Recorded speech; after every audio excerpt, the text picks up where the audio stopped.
Bismillahirrahmanirrahim. Assalamualaikum warahmatullahi wabarakatuh. Kepada Madam Asmawati, itu kami punya lecturer yang mengajar tajuk pelancongan Islam. Dan Alhamdulillah hari ini merupakan hari yang mana kumpulan saya, iaitu terdiri daripada saya sendiri, iaitu Muhammad Ridwan, Muiz, Huda, Harisha dan juga Hafizah. Hari ini kami berkumpulan membuat satu video travel log, yang mana travel log telah kami pilih iaitu pelancongan bersejarah. Akan tetapi video yang kami pilih ni terdapat beberapa tempat sejarah yang mana setiap ahli berbeza tempat, kerana kita tahu pada waktu ini kita mengalami sedikit masalah untuk kami berkumpul untuk membuat satu video secara berkumpulan dan juga satu tempat. Tapi ia tidak melunturkan semangat kami untuk membuat video tersebut. Jadi cadangan yang telah kami berikan dan telah kami persetujui iaitu kami sendiri akan membuat video secara individu,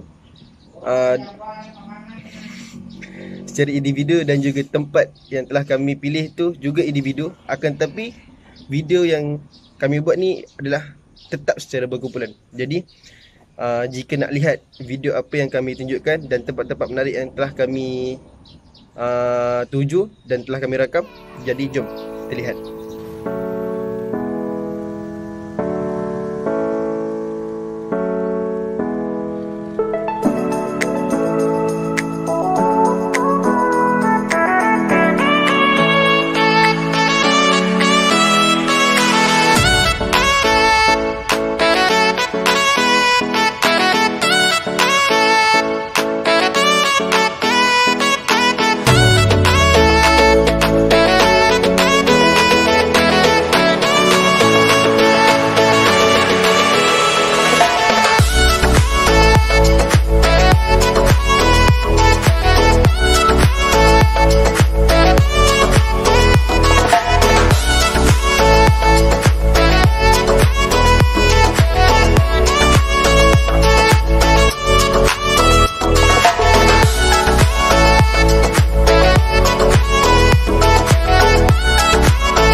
Assalamualaikum warahmatullahi wabarakatuh. Saya Muhammad Ridwan, bermasuk daripada DPSU 4B. Dan insyaAllah hari ini saya akan membuat video travel log saya yang berkaitan dengan pelancongan sejarah, yang di mana tempat yang telah saya pilih iaitu di belakang saya ini, iaitu bangunan Sultan Abdul Samad yang terletak di pusat Bandaraya Kuala Lumpur. Bangunan Sultan Abdul Samad ni tidak asing lagi bagi kita sebab dia terletak di tengah-tengah bandaraya, yang di mana dia berhadapan dengan Dataran Merdeka, Masjid Jamek dan pertemuan di antara Sungai Gombak dan Sungai Kelang. Dan bangunan ini diambil sempena nama Sultan Selangor pada waktu itu, iaitu Sultan Abdul Samad. Antara sejarah bangunan Sultan Abdul Samad ialah yang kita ingati sehingga sekarang, iaitu bendera Union Jack pada ketika itu diturunkan, dan bendera Malaysia yang berada di atas sana dinaikkan pada 31 Ogos 1997 pada tepat 12.30 malam. Dan bangunan Sultan Abdul Samad ni di antara bangunan yang paling lama yang ada di pusat Bandaraya Kuala Lumpur, dan ia dibuat pada 6 Oktober 1894 oleh Gubernur Negeri Selat. Dan Sultan, kalau nak tahu fungsi bangunan Sultan Abdul Samad ni, iaitu dia meletakkan bangunan mahkamah, audit dan bermacam-macam lagi. Pada waktu itu Gubernur British yang memerintah Selangor pada waktu itu memindahkan semua pentadbirannya di Shah Alam setelah sekian lama diletakkan di dalam bangunan Sultan Abdul Samad. Dan kita tahu bangunan Sultan Abdul Samad ni bukan sahaja bangunan yang hanya dipamerkan untuk rakyat, untuk negara, tapi ia merupakan satu lambang, iaitu mercu kegemilangan bagi rakyat Malaysia. Kalau kita lihat bangunan tersebut, batu-batunya berwarna merah. Ia disebabkan batu itu diimport sendiri oleh daripada India, dan ia dibawa menggunakan Sungai Kelang yang mana pusatnya di belakang. Maksudnya tempat aliran itu ada di belakang. Nanti insya-Allah kalau ada masa kita akan pergi. Dan bangunan ini juga menjadi petunjuk atau penanda aras bagi negara Malaysia, dan ia juga digunakan ketika beberapa perayaan seperti kemerdekaan negara, Malam Cinta Rasul dan pelbagai lagi yang digunakan sebagai gambaran untuk menunjukkan mercu negara kita masih tetap utuh. Dan itu saja daripada saya. Billahi taufiq wal hidayah. Wassalamualaikum warahmatullahi wabarakatuh.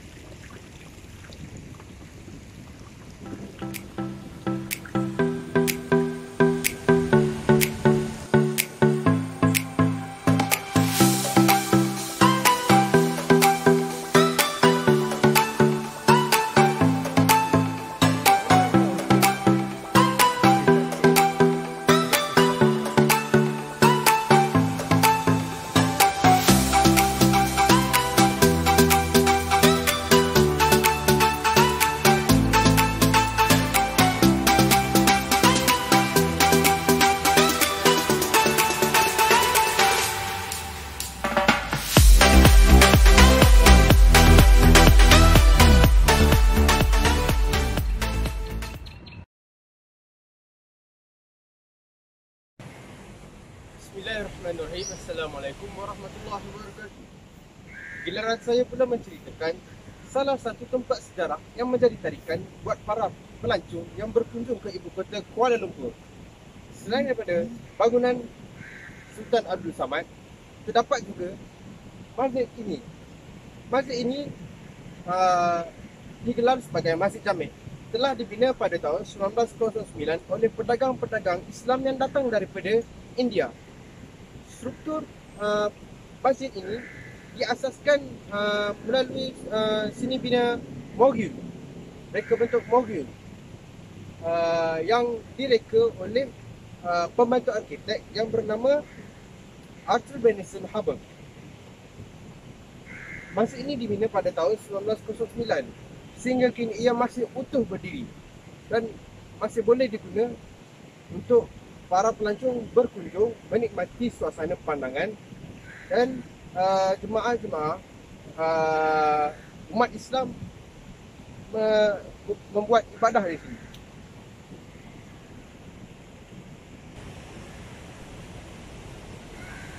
Masjid yang telah dibina pada tahun 1909 ini telah dibaik pulih dan juga dinaik taraf. Antaranya ialah adanya pendingin hawa dan dinding kaca yang membuatkan pengunjung berasa lebih selesa. Umat Islam dapat menunaikan ibadah dengan selesa dan menikmati pemandangan di sekitar masjid ini.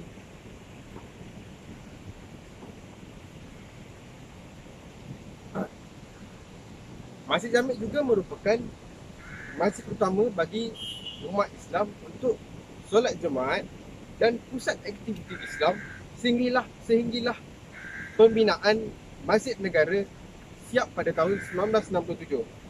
Masjid ini tidak dapat dibesarkan kerana dihimpit oleh Sungai Kelang dan Sungai Gombak. Awalnya mereka yang ingin mengambil wuduk perlu turun ke sungai yang telah dibinanya berlapis tangga untuk memudahkan para jemaah mengambil wudu, orang ramai mengambil wudu di bawah.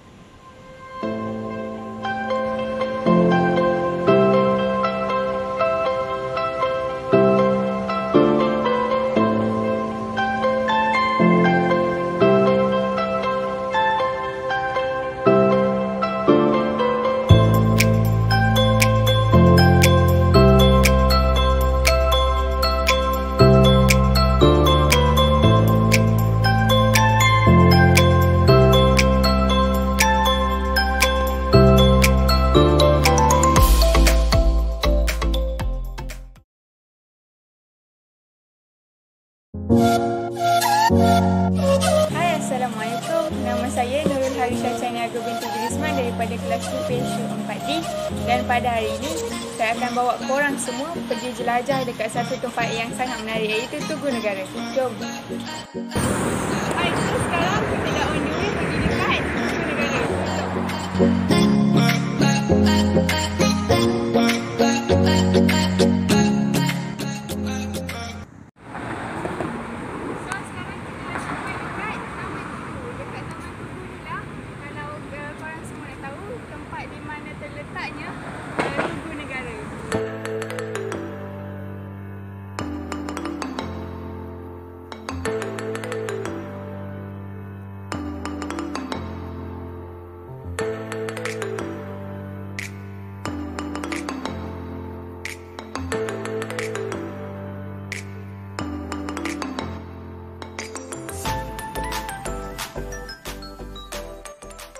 Sekarang kita dah sampai dekat Tugu Negara. Ada dekat hujung sana tu. Tugu Negara telah siap dibina pada 8 Februari 1966 sebagai penghormatan kepada lebih 11,000 prajurit yang telah terkorban semasa Perang Dunia Pertama, iaitu pada tahun 1914 hingga 1918, Perang Dunia Kedua pada 1939 hingga 1945 dan Darurat Malaya pada 1948 hingga 1960. Monumen itu terletak di kawasan Taman Tasik Perdana berhampiran bangunan Parlimen.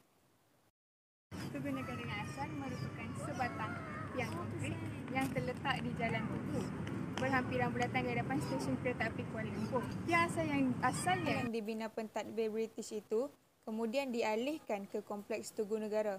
Kini, hanya asas tanahnya seluas 10 meter persegi sahaja yang tinggal. Tugu Negara setinggi 15 meter itu diperbuat daripada gangsa dan direka oleh seorang pengukir Austria, Felix de Welden. Tugu Negara yang pernah menjadi arca berkumpulan tertinggi dunia itu menelan belanja sebanyak 2.5 juta ketika itu.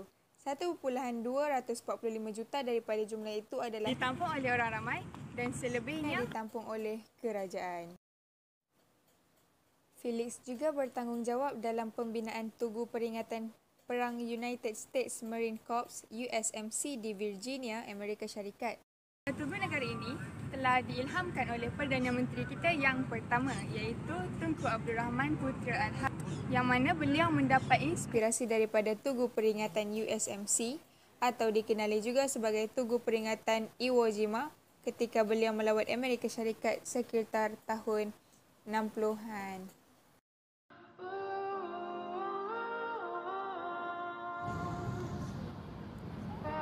Syah. Ya, lipat tu dah habis.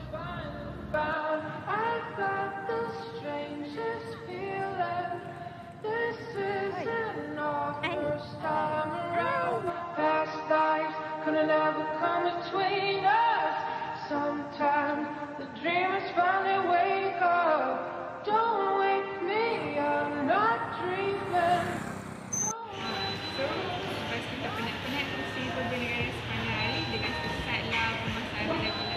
Jadi sekarang, jom kita makan.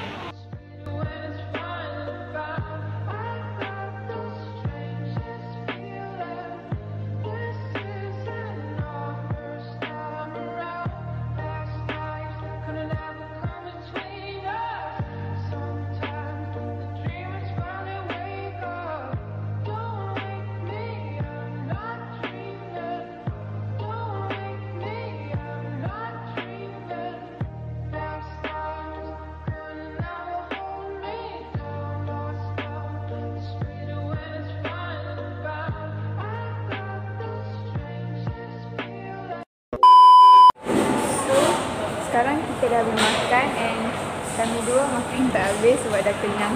Ada habis. So kita orang bungkus nak balik. Hai.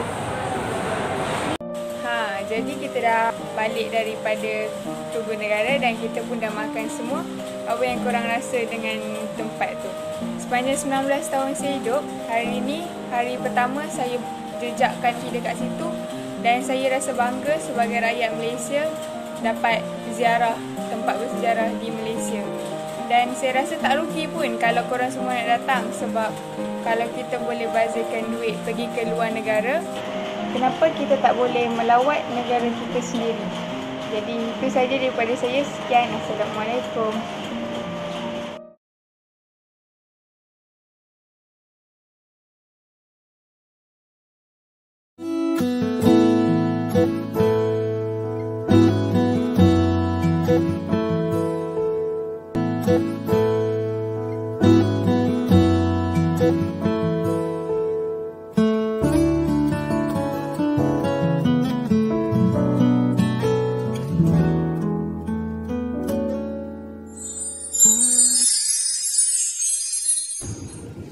Assalamualaikum semua.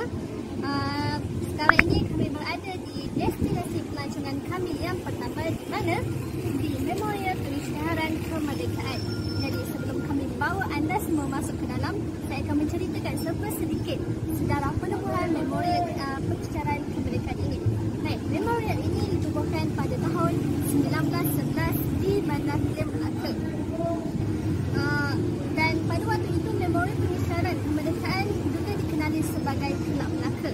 Dan di tempat bersejarah ini juga, ia merupakan tempat di mana Tunku Abdul Rahman mengisytiharkan tarikh kemerdekaan selepas beliau pulang dari Kota London. Dan pada waktu sekarang, memorial ini dijadikan sebagai tempat-tempat untuk memamerkan dokumen-dokumen lama, akhbar-akhbar lama, cok mohor dan sebagainya. Jadi, nak tahu lebih lanjut? Jom, ikut kami masuk ke dalam.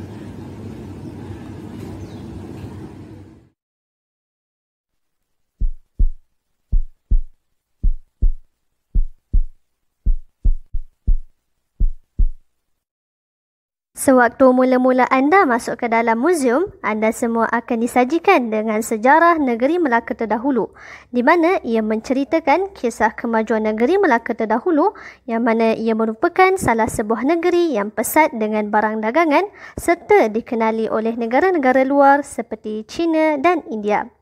Selain itu, ia turut menceritakan sejarah Kesultanan Melayu terdahulu. Seperti yang kita tahu, kewujudan Kesultanan Melayu mula wujud di negeri Melaka. Pada peta ini pula, ia merupakan gambaran laluan perdagangan di negeri Melaka pada abad ke-15. Di sebelahnya pula, muzium ini mempamerkan salah-silah Kesultanan Melayu terdahulu dari seluruh negeri di Tanah Melayu. Manakala meriam ini pula sebagai simbol di mana ia merupakan salah satu senjata pertempuran bagi askar-askar terdahulu. Bagi model kapal ini pula, ia merupakan antara model kapal-kapal kuasa asing terdahulu sewaktu mereka berlabuh di Tanah Melayu.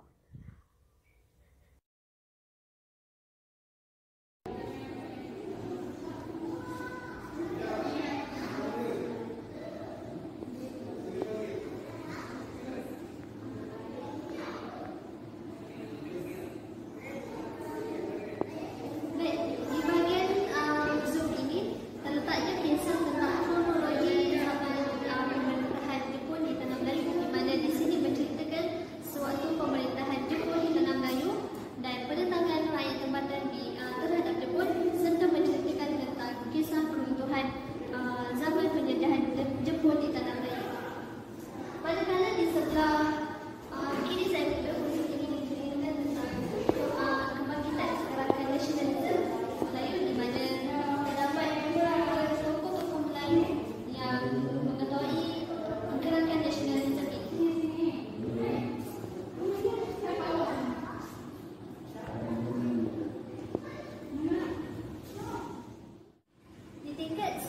muzium ini tadi banyak menceritakan tentang kisah Kesultanan Melayu di Tanah Melayu dan juga menceritakan tentang kisah penjajahan kuasa luar ke atas Tanah Melayu. Jadi, sekarang jom kita naik ke tingkat 2, kita tengok apa yang ada di tingkat 2. Jom.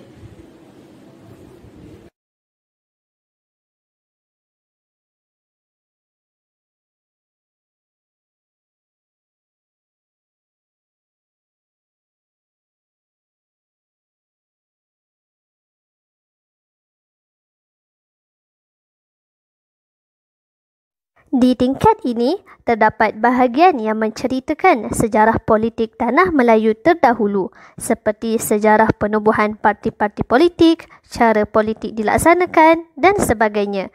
Ia diceritakan melalui gambaran kartun-kartun komik sebagai salah satu gaya tarikan para pelancong yang dibuat oleh pihak muzium supaya para pelancong lebih mudah memahami maklumat yang ingin disampaikan.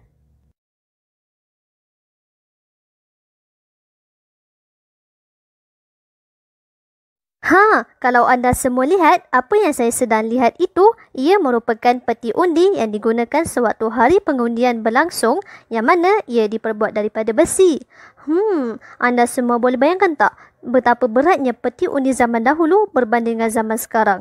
Subhanallah. Di sebelahnya pula terletak dokumen-dokumen terdahulu yang asli kerana bila anda semua lihat dengan lebih dekat, helaian kertas di dalam dokumen tersebut bukan sekadar kertas kosong semata-mata. Jadi, anda semua boleh datang ke muzium ini untuk melihat dengan lebih jelas.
Di penghujung muzium ini pula, ia mempamerkan segala perjanjian yang telah ditandatangani dan dipersetujui oleh barisan para pemimpin-pemimpin Melayu terdahulu sewaktu mereka mula-mula mentadbir Tanah Melayu selepas Tanah Melayu mencapai kemerdekaan.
yang ketiga telah dihantar untuk berkahwin dengan Sultan Melaka iaitu Sultan Mansur Shah untuk dijadikan untuk mengeratkan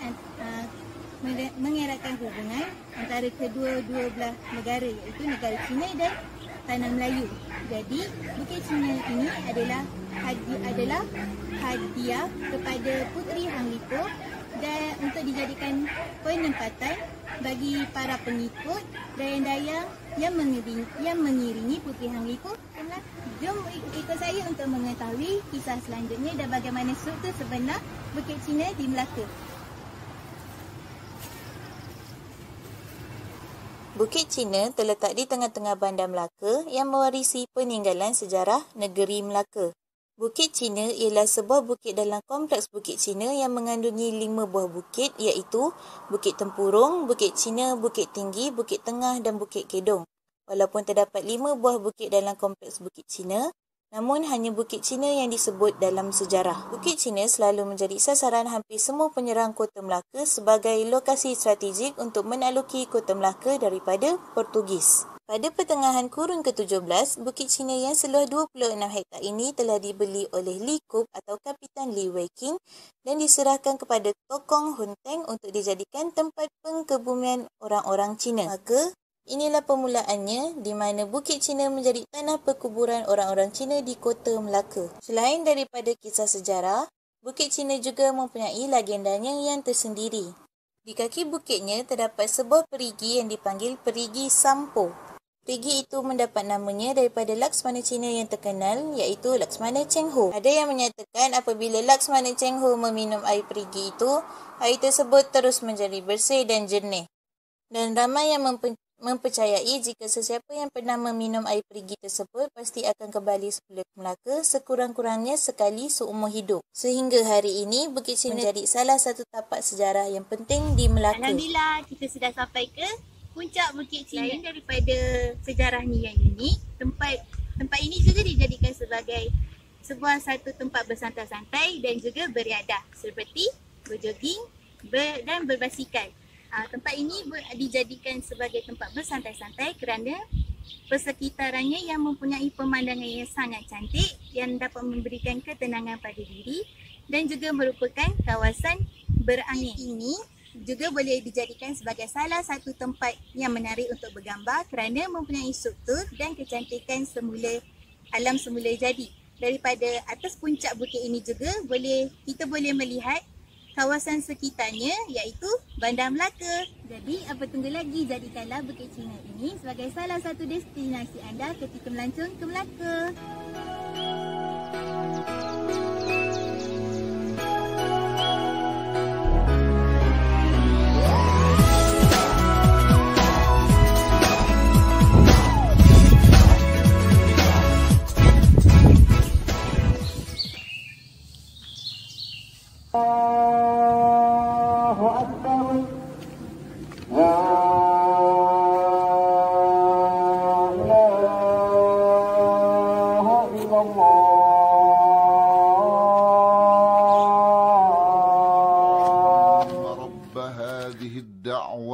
التامة والصلاة القائمة آت سيدنا محمد